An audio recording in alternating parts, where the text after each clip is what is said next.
Missed an episode of your favorite podcast? Choose from over a decade of content in our archives, not just the latest episode. All free at gcnlive.com. This is your call to action. Get prepared, America. Economy, survival, energy, disasters. This is USAPrepares.com. Informative radio, educational radio. Interact now by emailing instructor@USAPrepares.com or text at 434-390-7953. Class, please take your seats. Now, your instructor, Vincent Finelli. Yeah, Vinny's live today. Everyone all set, cocked, locked. Here we go. Your dial is set correctly to USAPrepares.com. We're delighted you're here. And we're broadcasting live from the Ozark Mountains in Missouri. Nathan's engineering the broadcast. And if you'd like to call us, we'll pay for the call. 866-582-9933. 866-582-9933. Telephone listen line is up and running. 605-477-3249. 605-477-3249. Rich Sheben's with us on Mondays. He's with us today. Welcome, Rich Sheben. Thank you, Vincent Finelli. How are you doing? Doing fine. You know, I wanted to thank you for being with us. I was absent for a couple of weeks, and Gwyneth Isaacs for keeping the seat warm, as she says. Norm Shealy, Rick Miller, Dr. Joel Wallach, Marty was there, and it was really it was just awesome to hear the instructors with very little notice jumping, rising to the occasion, jumping into their seats, hardly any planning. You guys didn't know each other, and off you went and took over. It was delightful. It was delightful to hear and sort of, well, I'll say watch in quotes from a distance as you guys just took care of business. It was quite something to visualize, and so I really want to thank you. And class, I want you to think about this.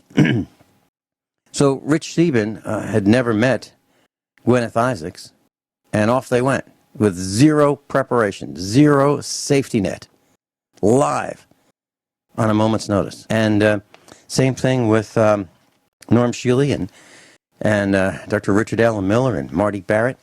It was the neatest thing. It was watching, from my perspective, it was watching success. It really was. And how many people would be able to go on live radio, do an interview type format with someone they've never met, nor talked with before, with no preparation, no notes, nothing, and have it be successful? Well, you saw your instructors do it. Well, I don't know, you didn't know it, but that's what happened. So, Rich, what was that like? Well, first of all, Vince, I want to thank you for your kind words, and it's always an honor to step into your big shoes, because I know what a patriot you are and how much love you have for our country, and that's the main reason why you do this. And me and Gwyneth Isaacs, we broke the ice real quick when I sent her an email making fun of her accent, and she came back with a laugh-out-loud response. And we actually have quite a bit in common, living off-grid and living below our means, knowing the fine line between needs and wants. And what Gwyneth has is what most Westerners, I believe, do have, and I think the silent majority does have this. We just need to speak up more. We need to read, research, and share information. And that is common sense and logic. And I think that's why you have a large following on your radio shows, Vince, is because I think there's a lot of people who want to hear common sense and logic. They have it, and they want to share this information. This is why the globalists are so desperate. It's pretty obvious now. I think most people who do a little reading and research realize that the extreme left groups and the extreme right groups are funded by the George Soroses of the world, the big, deep pockets, because the whole system is collapsing economically, financially, socially, politically. People are waking up to the corruption, the manipulation, the nepotism. They see demographics, debt, credit, pensions, valuations, and all these headwinds of future rates of growth, making the future look bleak. Global debt, corporate debt, household debt, government promises. People are, and you have the perfect title for your show, USAprepares.com. When I see Trump going to these rallies, I think the biggest, best chant that I ever hear is when people say USA, USA, USA. So between the title of your radio show and the obvious desperation by, I don't care if you call it left, I don't care if you call it liberals, progressives, Democrats, they've been hijacked by the globalist regime. And if you follow the money, you follow the themes, the memes, the narratives, the talking points, any baby in the jungle can see the whole system is corrupt and manipulated. So I think people come to your radio show for the common sense, for the logic, and the ideas, solutions, and suggestions. Vincent? Well, thank you for the kind words. I wanted to share something that maybe some new to this broadcast don't know yet. But Gwyneth Isaacs lives on a farm in Australia, and it's as she's described it to me. These are not her words; these are mine.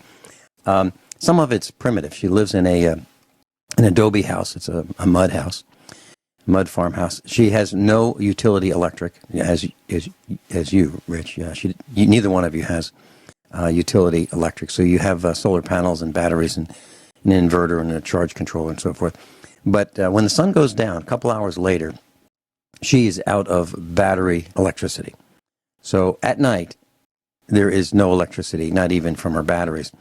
And what she uses is those lanterns that people might have along their driveways in the United States, where you stick them into the ground, and they have a little cap on the top, which has a little solar cell and a little LED and some rechargeable battery, like an AA cell, if you will, very small. And so what she does is charges them in the sunlight during the day, and then brings them in at night, and that's her lighting at night. So it's very, very dim at night. Now, the reason I'm telling you this, class, is when she was broadcasting, she's broadcasting at midnight, okay? The lights are out. She's virtually in the dark, literally in the dark. So no computers running. Right now I've got several computers running, several screens, and I've got all kinds of electronic equipment running. Well, she doesn't have that. There's no crutch. And if she's got one tiny, tiny LED, I'm talking about dimmer than a nightlight, way dimmer than a nightlight. That would be pretty bright as far as I'm envisioning her situation. It'd be really bright if she had, a 4-watt nightlight.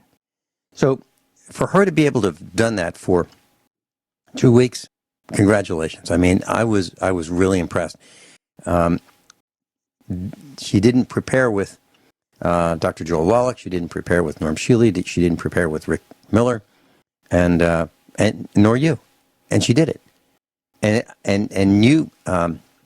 Normally, I'm on with her on Tuesdays, and you jumped into that slot for me, and off you went again. So, my sincerest thank you, Rich Scheben, for what you've done, what she's done, Norm, Rick Miller, Joel Wallach, and Marty Barrett. I really, really appreciate it. So now the question is, why was I not here? Well, I'll tell you. I don't want to, please don't think this is woe is me. I'm doing this because I think I owe it to our class as to why I wasn't here. So one of my doctors, I've been battling this lung problem for a year and a half. And I get these infections, and it's really debilitating. And they're trying to figure out what's going on. So they thought I might have a kidney problem. So I got a CAT scan. No kidney problem. Kidneys are fine.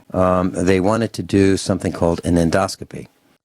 And so an endoscopy is you are consciously sedated. That means you sort of know what's going on. And you lie on a table, like an operating table, and they ask you to open your mouth, and they stick in this thing that is semi-like a mouth guard, except it would be more like sucking on a tube that is strapped around the back of your head. And it leaves, if you were to take your thumb and your forefinger and make a circle with it, that's a little bit larger than the diameter of this tube they stick in your mouth. And so you can't close your mouth. And you're strapped down. You're literally strapped down so you can't move. And they put a camera down your throat and down your esophagus and all the way down into your stomach. And they look around. So that was one day. That was nothing. Absolutely nothing. They dilated my throat, which was great. And it kind of helped. It helped a lot with respiration. The next day, the very next day, they said, "Oh, this is gonna be fine. You know, we can do one procedure right after the other. No big deal. Everything's fine. Don't worry about it." I had something called a bronchoscopy, similar procedure, except they strap you down to a table on your back. And if you've ever seen on television one of those execution tables, it's really narrow, and your arms are stretched out, you know, to make a cross kind of a thing. It's just like that, except your arms are not stretched out. Your arms are at your sides, and you're strapped down with these Velcro seat belts, except they're like maybe 6 inches wide, and you absolutely cannot move. And they put that same mouthpiece in, and you're consciously sedated, and they put a camera down your throat into your lungs, and they look around. And they do some scrapings, and they take some biopsies, and the whole thing takes between 45 minutes and an hour and a half. Now, I'm not recommending that you all sign up for this. I'm seriously not recommending it. It was the most terrifying thing that I have ever experienced. Because you can't move. I mean, you are strapped down. I think a lethal injection might have been a little bit more pleasant. That's Rich Sheben's with us. And I'm describing this adventure that I went on while I was away from the microphone for a couple of weeks. So what they do is they, just before they fully strap you down, they ask you to kind of sit up a little bit, and they spray this stuff down your numbing medicine down your throat. And that's so you don't gag as much when the camera and all the other apparatus go down your throat. And I had it was fine for, you know, a few seconds, and then I had an immediate reaction to it, and my throat swelled up. And you're not on a respirator when they do this. So I had some oxygen deprivation, and my oxygen blood saturation went down, and I don't know for how long and how low yet, but I'd like to find that out. And what happened as a result was my uvula. Now that's that soft palate. It's right in the back of your throat. And what it does, it's that little hanging down thing. And it prevents food from entering your nasal cavity. And when you have a problem with it, when it fails, you get nasal regurgitation. And if something touches your uvula, it will trigger a gag reflex. So, and it will cause your throat to thrust objects forward to help you from choking. So if any of you had an experience of having your finger down your throat in order to encourage vomiting, that's what happened to me. But my uvula grew really wide and long. And so for about a week, I've been choking on my own uvula. So I was unable to broadcast. And so that's one of the things that happened. So this experience of having a bronchoscopy was the worst experience of my life in terms of, you know, other than having a loved one die or something like that. But in terms of a personal, me-only involved experience, it was terrifying, absolutely terrifying. Being strapped down, can't move, and have people you don't know except for one person, your doctor. You know, everybody's in a lead-lined suit, and they've got X-ray cameras, and you are consciously sedated. It is something that unless you absolutely positively have to do, I don't recommend it at all. Got truck driver Jay in California this time. Welcome, Jay. Good morning, Vincent. It's good hearing from you. I don't know about anybody else. I missed hearing your broadcast. Well, I appreciate that. And Jay, I know you called the farmhouse I think a couple times. I was unable to communicate orally on the phone. I apologize to Miles, who called a couple times, and all the others who've called a number of times to check in on me to make sure I still had a pulse. I really appreciate that. I do have a pulse, and I'm getting better every day. But I wanted to apologize for not being able to call you back. It was all I could do to be at the Board of Directors meeting on stage for 4 minutes and 39 seconds on Friday night. That just wiped me out. But how can I help you, Jay? I just wanted to call in, just say, hey, for us out here, that do listen, loyally, we're glad to hear that you're doing all right. Well, Jay, I appreciate the call. Thank you very much. Be careful out there. Are you heading toward Texas at all? I'm looking for a letter to go to Texas to help out. Right now I'm in Rancho Cucamonga, California. Mm-hmm. Mm-hmm. I see that on the call screen that you're in California. If you get to Texas, would you mind calling in and giving us a full report as to what you are seeing on the ground with the devastation from the storm? It was absolutely massive. From the reports I read, as much as 50 inches of rain, 50 inches of rain, and all that rain goes downhill. It really does. And for what doesn't get absorbed by the earth runs downhill, and it's dangerous to many things in its path. Yes. Thank you very much, truck driver Jay. We'll talk to you again. It's like a homecoming. Miles is on the line from Europe. Welcome, Miles. Let's have some fun. Good morning, gentlemen. How are you doing? Hey, Miles. I was pretty worried not hearing from you for a longer time, so now I know why. What's wrong with you? What are you? I have no idea, and they have no idea. I'm talking about a team of doctors have been poking and prodding and, CAT scans and all kinds of blood tests and things, and they thought it was my kidneys, and no, it's not. They're trying to determine, they're growing a culture from my biopsy from my lungs to find out what they can use to target these infections that I keep getting in my lungs. Okay, So let's throw a monkey wrench in them now. Okay, so did you hear from what a fluorine is? A buckyball. Rick Miller's Yes. talking about that all the time. So you have products available that are buckyballs dissolved in vegetable oil, like coconut oil or other oils. If you use that, it will increase the oxygen in your blood. It will stop with many people. I'm not a doctor. I'm not giving doctors advice, but they had a study going on with rats, and these rats normally the laboratory rats they're made to die after 2 months. So that doctor had the task to find the LD50 rate for C60 because the industry wants to apply it, and the UN needs the LD50 dosage for that. Long story short, they found out that the rats lived 6 months instead of 2. That even when they hit them after the 6 months for a different LD testing with radiation, they survived that, and they tried to poison them, and they couldn't. So the buckyball, the fluorine, has much more benefits to it than propagated too much.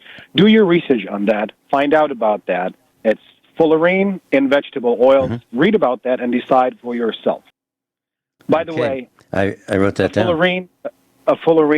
Please talk to Rick about that, because the fluorine has the ability to not only capture free radicals, but to decontaminate you from radiation. Fabulous. I will do that post haste. I'll talk to Rick, and we're talking about Dr. Richard Allen Miller, another one of our senior USA preparedness instructors. And Miles, I don't know if you heard, I apologize for not being able to talk with you on the phone over the weekend when you called twice. No worries. That's fine. I appreciate it. Is there anything you want to ask me when you're, because I'm just short in time, so if both of you have a question for me, just shoot. Rich Scheben, you can go first. Well, Miles, I don't think I've spoken to you for probably, when you called me at home, we spoke for a few hours. What was that, about a year and a half ago, 2 years ago, something like that? Yeah, approximately, right. Yeah. Things have really gone pretty crazy out there, hasn't it? Yes, they are, and this is nothing what you've seen yet. We are in the transition of one world to another. Think about that, like you have a railway system, meaning our economic system, our financial system, and that railway has a stop somewhere, a dead end, somewhere on the mountains. You can see it, but we're not there yet. And parallel to that, a new economic system has been built. So you probably heard lots about the blockchain, bitcoins, ether, and things like that. Mm-hmm. And this is only the visible side to it. There's another blockchain that you don't know about, or that you probably haven't heard about, and that's a blockchain where the world has been put in as an inventory. So every living soul, every animal, every grass, everything, every tree has been put on the blockchain in order to get the old CQV accounts by the Vatican updated to the newest and most modern technology. And now the companies are coming and are the corporations that are allowed to exist, that will be allowed to exist, as well as the banks that will be allowed to exist, are moving on to the blockchain. There is here's a little evidence to that. The cryptocurrency Ripple, that is one that is backed by the banks. Good investment. It's very cheap right now, so if you want to make a dime on that one, please go ahead and do your research, and if you want to invest on that. But we're going to have a transition into an absolute digitalized world, and we cannot turn it back. What we can do, though, is ask the questions, how do we deal with that? Well, can I comment on what you just said? Sure. Okay, first of all, there's over 800 cryptocurrencies on the market. For the layperson out there, which includes myself, that's pretty confusing because we can have an inflationary or devaluing situation with 99% of the cryptocurrencies if you don't choose the right one. Now, the UN and some big banks I've read want to have some type of cryptocurrency because they want a digital currency. That's pretty obvious because they don't want accountability at the very top levels. But they also, when they say they want it, that tells me that they have backdoors for manipulation, confiscation, which means at the very least, even though this industry is in its infancy, there will be no anonymity like people think.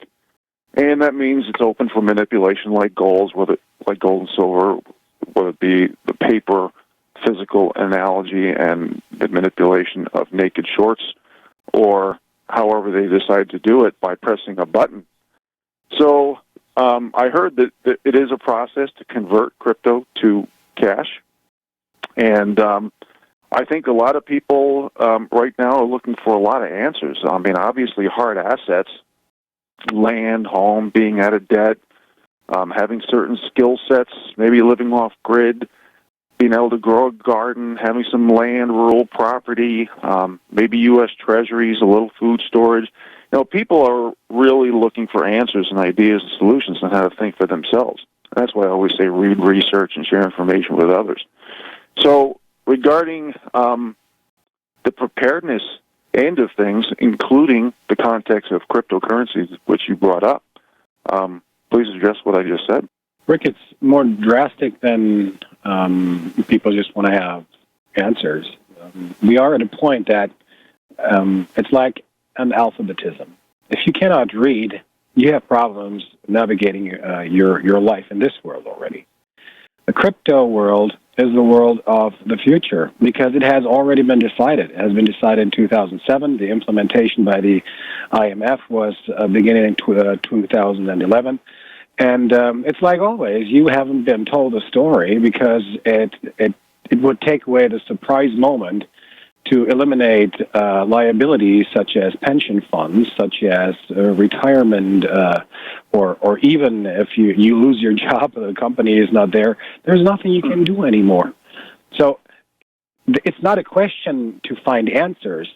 It is you need to learn the alphabet again with the cryptos. And if you don't, you're putting every asset you have, including your off-grid living, including all the property you have, on the line. So with over Miles? 800 cryptocurrencies out there, Miles, which ones should people be learning the alphabet with? Is it Bitcoin?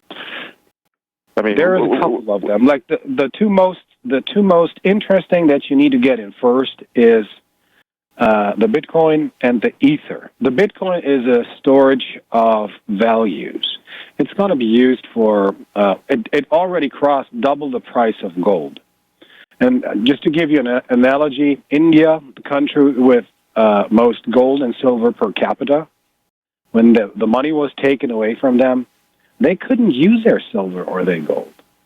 They could have that as collateral, but they couldn't go and start bartering actively with that. You saw probably the reports on that on TV, on the internet, on the press. Mm-hmm. The only businesses that had an opportunity to thrust under that situation were the ones that already were put into the cryptocurrencies, that already exchanged lots of their assets, and that started then working with other companies on the crypto, on the blockchain, and they did that on the Bitcoin. There's many coming out. The most important two that you need to learn and find out about and to dig deeper into is Bitcoin and the Ether. To put more confusion into to the equation here is there are tokens you can buy. Tokens are like stock in a company or in a community effort. So now you have corporations that do not do an IPO anymore because the bank is sucking 65% of the profit or out of the corporation. And if they allow them to survive, that is a nice thing. Other than that, they will be liquidated, and what they develop will be sold to the next best Global 500 player. That has been the same thing with the new economy. You remember that? Mm-hmm. So first find out the cryptocurrencies. Take two, Bitcoin and Ether. Find out about that. Read about that. Go to YouTube. You will find wonderful tutorials. Jason Ipfor is doing a hell of a job to explain to people what that is, what kind of technology you need, what wallet you use. So he's breaking that down pretty good. And then familiarize yourself with the concept of investing in corporations that like what you're doing, such as community-based agriculture, that you get a share in community-based agriculture, and that you buy a token and receive food for that. Yes. Well, in my situation, that's a little different because I harvest my own food, whether I hunt, fish, raise animals, grow produce, etc. And that's one of my reasons for living off-grid. But specifically for the 69 to 70% of people who don't even have $1,000 in savings when Bitcoin is somewhere around that $4,000 per coin range. And then you got maybe some wealthy people that might have several $1 million in the bank. When this transition goes over, is it going to be where everybody loses out unless they have Bitcoin and Ether? Or is there going to be a 2-3 year time period where people are going to be able to transition and learn about new commerce and business? Tell you after the break. When we come back, let's sell something on the marketplace first. Yeah. Got Miles with us in Europe, Rich Scheben in Montana, and George is on hold in New Hampshire. We'll be right back. Class, we've got Rich Scheben with us. Miles is live in Europe, and George is hanging on in New Hampshire. Miles, I want to tell you that when you mentioned to me that Bitcoin was seriously worth considering, it was priced at $750 each. Right now, at the moment, at this very second, it's $4,310.47. $4,310.47 US dollars which is 5.7 times what it was, let's say about 9 months ago, when you mentioned that, pay attention to this, and it's moving. So, again, you were right on the money, Miles. Well, you probably never heard something from me where I've never been right on the money. But here's the deal. The U.S. dollar, such as other currencies, what you see is the devaluation, actually, of the other currencies, and the cryptocurrencies are starting to gain more and more because people are sick and tired of losing their assets. And that's why the cryptocurrencies have such an influx. And it's a wanted process. So it's not only, as it's been told to you, it's a community effort. No. If you read Big Swear's document on the Bitcoin, he's very right with what he's saying, that Alan Greenspan was the founding father of the Bitcoin algorithm. So you see, the powers to be, they're smarter than most do think. It's just that they have procedures that they have to follow, and the so-called shadow government, or the government behind the government, they already have decided on ways, and you are not there being asked, because there is no... You don't go into your stables and ask your cows. You don't put a survey out on how they want to have their stable remodeled. You just do it as a farmer. Right. That's how they look at us. And so you have two options. You have the option in familiarizing yourself with it, or staying off it. But when you're staying off it, it literally means this is one of the events in life of entire civilizations, that if you don't move with it, it's going to cost your livelihood. Miles, can I ask you a quick question? Sure. Go ahead. Okay, obviously, you don't buy the cryptocurrency tulip bulb analogy, but when you look at a lot of the recent ransomware that's they even pinpointed it to our own intelligence agencies being leaked, and you got to ask yourself, who do our intelligence agencies work for sometimes? Is it us, or the central banks, the highest bidders, George Soros? Who knows? So are you telling people that if you have cash, if you have precious metals, that you should go ahead and cash everything out and buy Bitcoin and Ether? No. I'm a silver and gold bug as well. But this is an asset that if you don't move into that, your daily life will be compromised in approximately 10 to 15 years if you don't. And you're not even putting your livelihood on the line here. You're putting the livelihood of the next generation on the line if you don't. Again, it has been decided that this is the new way to go, because everything needs to be digitalized in commodity affairs deep down to the county. So it's not only a fun game that is being played here. This is serious. You don't have the luxury to look away a single day anymore from the cryptocurrencies. But at $4,300 a coin, when I mentioned earlier that 70% of Americans don't even have $1,000 in savings, what are people to do? What are people who even have a couple $1 million in the bank to do? Answer that. I give you a strategy. I give you the strategy for that after the break. Let's sell something. Okay, we're going in top of the hour news and commercial announcements. George is on hold in New Hampshire. Miles is with us in Europe. Rich Scheben is in Montana. I'm Vin Finelli in Missouri. We'll be right back. Everyone all set? Cocked? Locked? Here we go. Your dial is set correctly to USA Prepares, hour number 2. Rich Scheben is with us. Miles is calling in from Europe. And George is going to be calling back at the bottom of the hour. Miles is going to be telling us about a strategy. But, Miles, I wanted to make one comment. Back in 1964, in the United States, our government decided that were going to remove 90% silver coins from the marketplace, and they were going to stop minting them.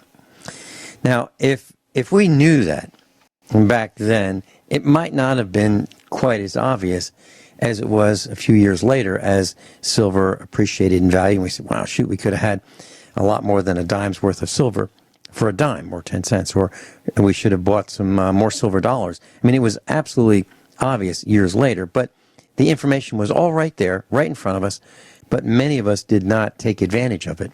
Many of us didn't know.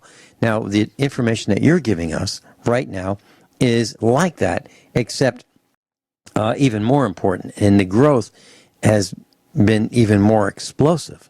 So what is the strategy, as Rich Scheben was asking you, what is the strategy that you recommend that we pay attention to or consider implementing? First of all, the cryptocurrencies are nothing else than another vehicle. It's like a tool that you use for good or for bad, depending on depending on how you use it, the outcome will be. So if you're using the cryptocurrencies to go in there, like there's many success stories about cryptocurrencies, like somebody paid off his entire student loan debt and bought a car. Two retirees lived in a mobile home, and the husband took the payment, the 2 weeks payment on the line and invested in that, turned it around within 4 weeks, and now they can afford a house. These are stories that do exist, but you need to use the muscles in between your ears and not the muscles in your arms for that. So a strategy for getting into the cryptocurrencies is, first off, familiarize yourself with the so-called exchanges. You need an account with an exchange to go from U.S. dollar or any kind of other currency to any kind of cryptocurrency. The Bitcoin today is like between 4.1 and 4.6 grand, and it will rise. We might face even the situation that the Bitcoin same time next year will somewhere be between $18,000 and $20,000, but because the dollar is further depreciating and more businesses are being put onto the blockchain. So a good cryptocurrency to consider right now for a jump in price is Litecoin. And you can afford that one. It's $52 per Litecoin. And it's made for retail payments. It has a quick transaction time. So it's a retailing currency. And the last retailing currency we had was Dash. They started out with $8, and now they are somewhere in between $270 and $290 a Dash coin. Litecoin is most likely the next one to have that kind of movement up, and it's pretty affordable with $52. So it is upon you to do that move in getting into the crypto world, into the cryptocurrency world, like online banking. And if you're asking about security, it's approximately the same like online banking. For online banking, that's not much. That doesn't say much. Yes, with all the hacking that's been going on. I know, but this is all we will get. That's all we get in the crypto world. So you need to make sure that you don't give anybody your private keys and your passwords. Write them down, laminate them, keep them for you. I keep them on a thumb drive, and I carry that one. No, I actually don't carry that one. This one I have 3 at different storage locations. So if I want to access my crypto world, my cryptocurrency accounts, I use that one to copy and paste the information, because the crypto addresses are simply too long. They're between 12 and 20 characters, and if you have 3 or 4 accounts, that meshes up many things in your brain. But again, Bitcoin still is a good investment. If you cannot buy a coin, so buy a fraction of it, and you will be rewarded. There are only 21 million Bitcoins on the planet. There will not be more. And they will gain in value simply because it is a limited asset. And keep Miles, the silver and keep the gold. That's just fine. Miles, when I was sitting in the president's office of a credit card bank back in the 1980s, they were talking about this new concept called ATMs. And, people would be going to these ATMs and they'd be paying $2.99 to get their own money out of their own account. And I looked at that and I thought, this marketing vice president was talking about it. And I thought, this is nuts. Why would anybody pay $2.99 when they could just go to the bank, which is the ATM was attached to the side of the bank. Instead of going to the outside of the bank, just walk in and do the transaction, get their cash, and not pay the $2.99. I thought it was idiotic that anybody would do that. Well, how wrong I was, because people are doing that a lot. Well, when we look at money, we think, well, we're going to call it money in quotes. We think that these green pieces of paper, or these white pieces of paper with green ink on them, is really a tangible thing. It's a concept. I mean, it's an illusion, and it's not all that different from the Bitcoin or the cryptocurrencies, which is, in my opinion, another illusion. But what really is the difference other than the medium that it's on, right? So what I'm saying is, we think that we're safer with cash, and cash is kind of digits on a piece of paper or on a screen, and the conversion of cash to something physical would be just a piece of paper representing those digits. So it's not all that far of a jump to go from, we'll call it cash or digits in the bank or electronic banking, to cryptocurrency. It's just we're going to have to change our way of thinking, because we're going to get run over by it if we don't. I think that's what you're saying, Magic. Isn't it? Yes. Yeah. Illusion. Magicians are creating illusions. Same thing here. The illusion of the U.S. dollar as the world trade currency is fading. And when that happens, when the dollar anymore is the world trade currency, this will be the day of reckoning and bad awakenings and bitter tastes, especially in America, because it is you that will lose most of their assets that are dollar based. This is a call. Now, when you talked about when you told me that it was really worth jumping into a Bitcoin or Bitcoins at $750, let's say 9 months ago, and now we're looking at $4,300 for that same Bitcoin. And then you said, a few minutes ago, I believe you said, it will probably move to $18,000 to $20,000 next year. If you want to just put that into moving from a concept to reality, we're talking about taking two Bitcoins at $750 9 months ago and moving them to next year where they're worth $18,000 to $20,000 each, which means that you could buy a fabulous solar off-grid system with the best batteries on the planet and plenty of capacity and plenty of solar panels for the equivalent of two Bitcoins 9 months ago if you end up buying them next year. That's what you're saying. Let me hard stop you here. The Bitcoin you don't want to tamper with. The Bitcoin is, as I said, a store of value. It will be used for governments for settling debts. So we're talking about a financial asset that is much more valuable than buying an off-grid solar system. This means that the Bitcoin, in relation to our today's currencies, will have a value of over $100,000 in approximately 10 years. So even if it's $4,000 today, that's a great investment if you let it just sit. Take it off the internet. You can print it on paper. You can take it offline in so-called cold storage. Take it offline and make your retirement money with that. It's the cheapest way to make a retirement for a 30-year-old today. Now, are you recommending that the Litecoin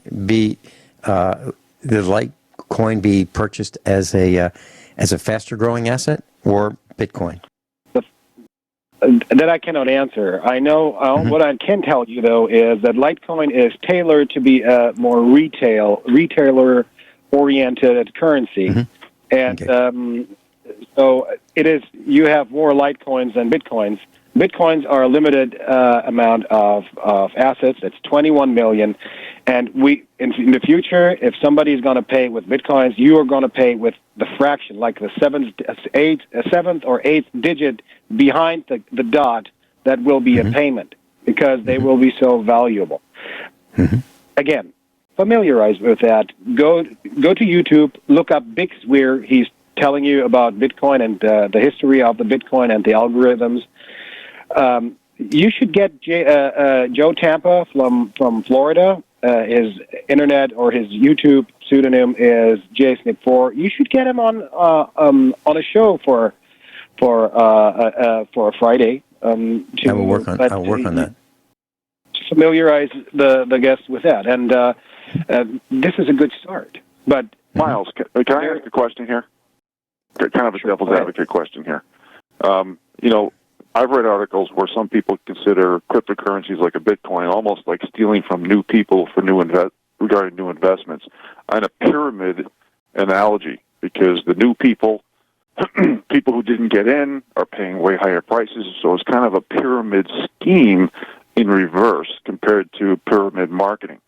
So when you look at all the biggest, look at the baby boomers, okay? The biggest group of people going into retirement right now. Most of them are going to be old school. The numbers that I'm reading regarding savings is awful. We have a nation of renters. We're a 60-year low for owning homes. So the people who are holding on to a little bit of cash, a little bit of silver and gold, I want you to also explain to the listeners how silver and gold and maybe cash is going to play into this for people who don't want to go into the cryptocurrencies, especially when they hear you say a 10 to 15-year investment in the future, when they're going to be so old or dead they might not care. Let's do that after the break. Class Rich Sheben's with us. One New York Man's Journey to Off-Grid Living in Montana. That's the title of the book. It's available on Amazon and the internet. Rich's website, offgridmontana.com. Miles is with us, and Rich was asking the question, gold, silver, cash, those of us who like tangibility, how does this all work, and how do we reconcile that with the cryptocurrencies? What does Miles recommend? Miles, please continue. There's a web page called Local Bitcoins. I'm wondering whether they already started a transaction in between silver and Bitcoin. Silver is going to be a very interesting metal in the future because we simply will need it for rebuilding and building our new societies. Smart cities require, and smart gadgets require silver as a resource for functioning in future devices. So silver is a great investment. Gold, I'm not so sure about that because we're being lied with about gold, that it's so scarce. And if you have one time been into a huge vault with these huge gold bars, then you're starting to question that thesis. So whoever has silver is good. Myself, I'm a silver bug, but I could, once I learned about that, what was going on with the cryptos, it wasn't a question when, it was a question of necessity to start with that. So if you are holding gold and silver, keep it. If you want to take a part of that and exchange it, don't keep the silver. You can make better deals with gold right now, but keep the silver for sure. This is only the way I would do it. So this is not an investment recommendation. It is just I'm telling you what I did and what I am doing. So do your research on that yourself. Everybody is responsible for their own actions. I'm not liable for anything there. The question that Rich had was, or the statement that it's a snowball principle. Yes, I heard that a couple of times, but if you think about investment banking as an economy dying and not bringing the money that you did that, for sure somebody will find a good story to tell about the cryptocurrencies where you have success story after success story with not like the Bitcoin is today after 9 months 5 times the value it was 9 months ago. There are people that are getting rid of their debt just in using $2,000. There's a story of JSNIP4 investing $4,500 or $5,000, if I'm not mistaken, and making $93,000 with it, using that for a down payment on a new house. There are many, many success stories that you should learn yourself. Sure, it requires time, and sure, it requires an open mind. But whoever's not doing that already planned the failure for the coming years cryptocurrencies are going to be the vehicle of payment and commodity transactions. Bridge. Yeah, no, I'm listening to you. I'm looking at a lot of wild cards out there, Miles. You know, you got robotics, automation, artificial intelligence, and the technocracy taking away tens of millions of jobs in the future. It's even happening now. I mean, drones are delivering pizzas, robots doing surgeries. You know, kiosks are replacing cashiers in fast food restaurants. I can go on and on and on. So I think a lot of people are looking for plan A's, B's, and C's. But, you know, when you have all these cryptocurrencies and you have silver and gold and you have debt flying through the roof, I mean, you look at, oh, my God, I mean, look at loans, commercial loans, housing loans, auto loans. I have absolutely no doubt that we're heading into one of the worst recessions, probably 50% chance, at least here in America and globally, actually, to be in a worldwide depression for possibly as much as 20 years. Because I do a lot of reading on that. And, you know, we have a fascist system here where only 4 to 6% of people are self-employed. In other words, make their primary income from being self-employed. So people are looking for alternatives to the corrupt central bank system, Keynesian economics, group identity politics, and the big demographic move that's taking place. The game is definitely rigged. But one thing that most people do believe, that everything about the future, because it is so corrupt and manipulated, that speculation and hedging is really the only two words that are legitimate in the future of finance and economics. And that being said, when you have all these different options out there, and that's one of the reasons why I live off-grid and do the things that I do regarding self-sufficiency and such, you know, there's so many options out there, and people want to know where to go, but they have their capital resources are limited because 70% of Americans, again, have less. Well, we're going to try something a little bit fun. We've got Miles in Europe, Rich Scheben in Montana. George is on the line with us in New Hampshire, and I'll just be the traffic director, if that's okay with you guys. And I'd love to. So you're all on, and you can all speak. But we have different delays from various parts of the world in terms of communications delay. So, if you will, please let me handle being the traffic director. George in New Hampshire, welcome. I'm so glad you're here with Miles, Rich Scheben, and me. Good morning. Hey, gentlemen. Good to hear. I'm glad to see you back in the saddle, although I have to say it.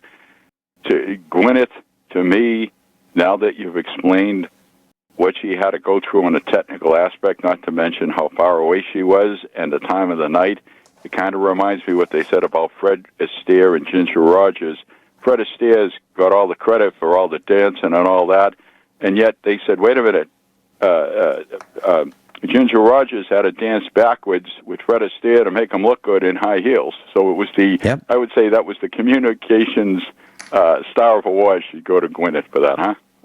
She did a fabulous job, and also credit goes to the instructors who were on with her, because no safety net, no preparation, and they all made it work. They did, and you know, just as an aside, Gwyneth told me months and months and months ago that she would love to have her own radio show, and I kept, you know, when I talk to our instructors, I keep a lot of these things in the back of my mind, and when it came time for me to need some assistance, I thought, okay, Gwyneth wanted to try this. Here's a perfect shot. It might be a week. It might be 2 weeks.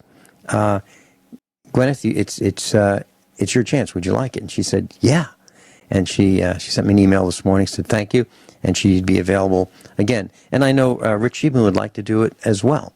So we've got a lot of talent here, and I am the most fortunate person on the planet to have so many wonderful instructors who call me and are concerned about me and who help me and who help our class. I mean, what's better than that? Seriously. I really mean it. And thank you all from the bottom of my heart. George, please continue. I'd like to just say, if I could, that Vincent, I think, and I'm not trying to play doctor here, but, you know, you reach the half-century mark and beyond, and you make observations in life. They have certain types of air purifiers. They're not that expensive, but they work on the same technology they use on the U.S. nuclear subs when they're submerged for a long period of time. So they need really top-notch purification systems. And I don't want to make a plug for a company, but I'll just say the guy, I think, has probably taken over, I'll just say it, Oric. But they said, I remember they used to be sold by another firm, maybe direct marketed. But what I was saying is that it sounds to me like your system's getting overwhelmed between, what do they call it? I didn't realize, but I did some research there on it before. They had what they call miner's lug when they're down there underground, and all the dust and debris, it wreaked havoc with them. A lot of them had serious respiratory problems. And I have a feeling that, between, when you're working in an environment where you have all the hay, not to mention the animals around and everything else, it gets to the point you can get farmer's lung. Am I correct on that? Yes, and I talked to my doctor about that, and I said, I'm a farmer. She said, yeah, most of my patients are farmers as well. And her patients are in the same geographical area as I'm in, and they're doing the same thing. So the common thread is we're outside, we're baling hay, we're feeding hay, we're unrolling hay, we're raking hay, and our neighbors are doing the same thing. And there are chemical sprays in the air, the chemtrails and so forth. So yeah, the problem is I don't have one of those jobs where I stay inside all the time. I'm exposed to whatever is coming down from the sky and whatever is kicked up in the air by the farming that we do. You're absolutely right. And I do wear a respirator, but, it's hard to wear one of those all the time. And if you talk to one of those coal miners and you say, hey, why don't you wear a respirator? They'll tell you they can't breathe. They can't breathe wearing the respirator, and they won't be able to breathe in the future if they don't wear a respirator. I'd like to say one other thing, Vincent, and then I have a question for all three of you gentlemen, if you don't mind. When I worked for the post office, this is back in the late 70s, I was exposed. There's a lot of things floating around on the mail where it's in boxes, it's being transported to various trucks, it's passing through many hands, many different kinds of environments. Well, I was what they called a substitute, and wherever it was kind of the deepest and the heaviest, that's where they sent me, and I never knew what route was facing me the next day because they moved me around the greater Boston area.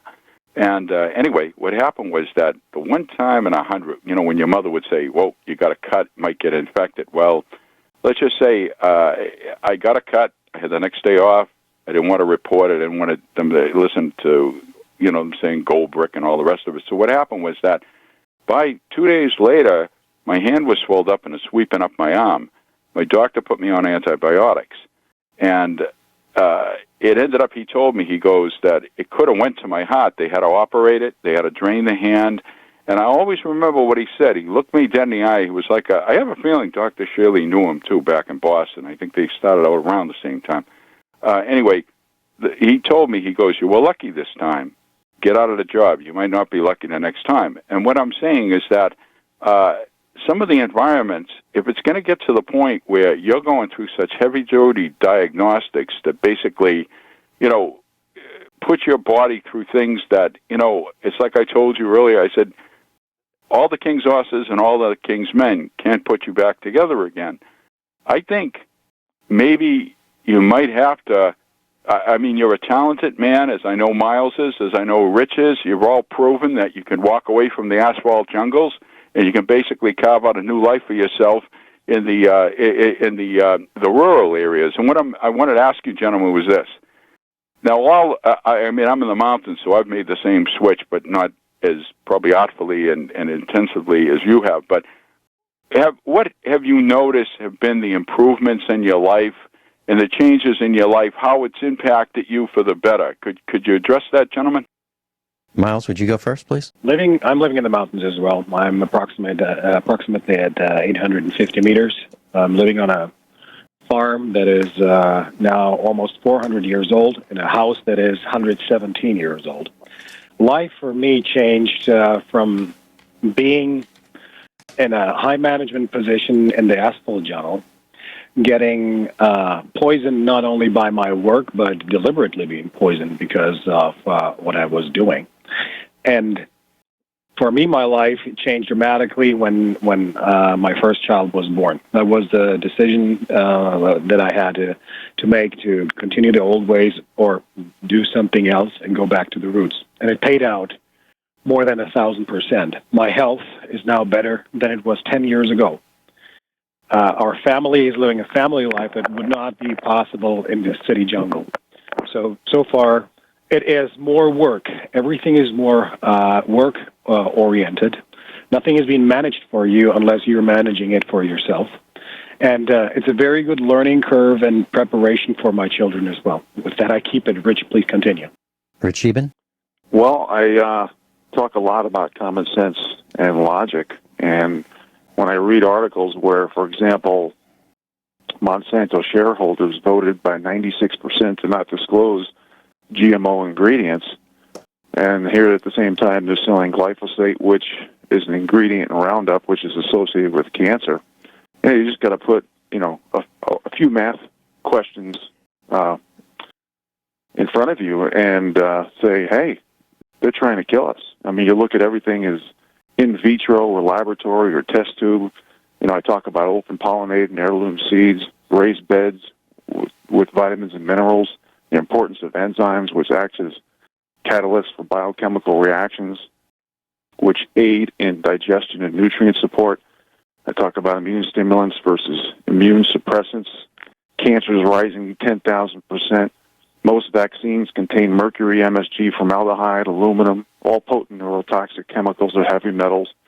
Almost everything in our food is a food-like product. MSG, aspartame, many other artificial sweeteners, nicotine, high fructose corn syrup.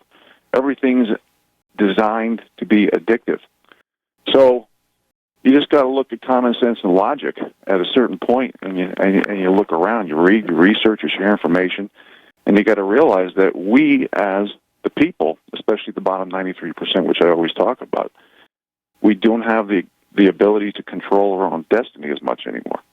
And the best thing, George, about doing all this, all the radio shows and the book and the DVD video and the talks I give around the country, the best thing or the best reciprocal process I get from others is the fact that I know I'm making a difference to try to help other people. And in fact, that's even one of the chapters in the book. So ideas, solutions, suggestions, where 90% of people live in urban, suburban America, people are looking for ideas and solutions. And that's one of the reasons why Miles is talking about cryptocurrencies and blockchain right now, because people are desperate. They need a plan B, C, D, E, or G, and that's the way life works today. The plan A's rarely work out unless you come from big money and nepotism. So hopefully I'm giving these ideas and solutions to people, average Joe people, to think outside the box to control their own destiny. Vince? George, do you know the altitude of where you're living in New Hampshire? Do you know how high up you are? Yes, I'm 1,050 feet above sea level. Okay. So, George, you're at 1,050 feet. Miles is at 2,788 feet. Rich Scheben, I believe, is around 2,582 feet. I'm at about 1,400 feet. And so all of us live substantially, above sea level. And it's what's really interesting to me. Dr. Shealy lives at an altitude similar to where I am, at 1,400 feet or so. And all of us independently, without knowing each other beforehand, have decided on going up the hill. And all of us have had jobs in that where we have been on the rat race, on the treadmill, and we've all given that up. I think that we gave it up for our own longevity and quality of life, but it's hard work. Class, Rich Scheben's with us, offgridmontana.com. George is with us in New Hampshire. Both gentlemen are instructors. Miles had to jump off the connection in Europe. And I've told George this on the air, and I'm going to off the air, but I'm going to say it on the air. George, you have an uncanny ability to point out really important points, to ferret out the chief points of a discussion, and you have an ability to see things that others may not see so easily. And Rich Scheben, you have an ability very much like that as well, and Miles as well. and Norm Shealy, and I mean, a lot of us on USA Prepares see things that maybe are not quite obvious. And one of the points that George, that you asked, the question that you asked, pointed out to, all of us moved uphill. All of us moved uphill. And news reports right now, 450,000 people are expected to take disaster assistance due to the flooding in Texas. And how many shelters have people been seeking? 30,000. And those are not people who live uphill. Those are people who live downhill, where the water runs. So something told us, all of us, independently at USA Prepares, the instructors who have moved uphill, that we should move uphill. Now, when I lived in Virginia, I didn't live uphill. But something told me that we should move to the mountains of West Virginia, and we bought a cabin up there. Then we sold it and moved to the Ozark Mountains. Rich Scheben left virtual sea level in New York City, I mean literally 10 feet above sea level, to move to Montana, where he's about 2,582 feet above sea level. So that's a really good point that you made, George. I mean, outstanding. Do you have any comments on what I just said? Well, I know we're tracking, and Rich, I'm sure you'll agree, that my father always said, like birds of a feather flock together. And I'll say that, not to lose my point, senior moment, I guess. I was going to say that intuitively, I think you and I, right about the same thing, there's something about cell phones, I didn't want one. It was just intuitive. And I think something's drawing us out of one place, placing us in another place, and making a way for us. Now, where we just ended up where we ended up, I'm not saying it was just by happenstance or accidental, but I'll just say this, is anyone who is listening right now, remember, you didn't get into the place you're in overnight. It was one step at a time. We didn't get where we are today, and I'm not putting on airs, nor is Vincent, nor is Rich. We, in other words, the best advice I ever heard is start now and do the best you can, because you have this moment, and incrementally you can change your diet. You can change and just go out for a walk, and incrementally you can reclaim that which was lost, and you go a long ways to that with however long God gives you on this green earth. Rich Scheben? Well, I agree with what George said, but we're in a precarious position with this new industrial revolution knocking on our door, which I talked about a few moments ago, robotics, automation, and artificial intelligence, the new technocracy. And the status quo, as I like to semantically put it, is really an incognito caste system where we are losing the ability to control our own destiny. On the bottom 93%, where hard work, effort, proven results, and qualifications aren't mattering as much as it used to. And that's why they're using group identity politics to distract, dumb down, and divide us by groups. So it's not so much the elevation, Vincent and George, that made me move, as it is the human to natural resource ratio regarding quality of life. And that's one of the reasons I'm in Northwest Montana. Vince? Mm-hmm. And that was one of the, I've got a notebook, and I jot down my thoughts as the broadcast progressed, and quality of life. That's one of the things that I wrote down. And it was all pointing toward that, and also to safety of the family. I want to thank Jay, our truck driver, instructor, for calling in, Miles, Rich Scheben for being with us for 2 hours, and George for calling in from New Hampshire.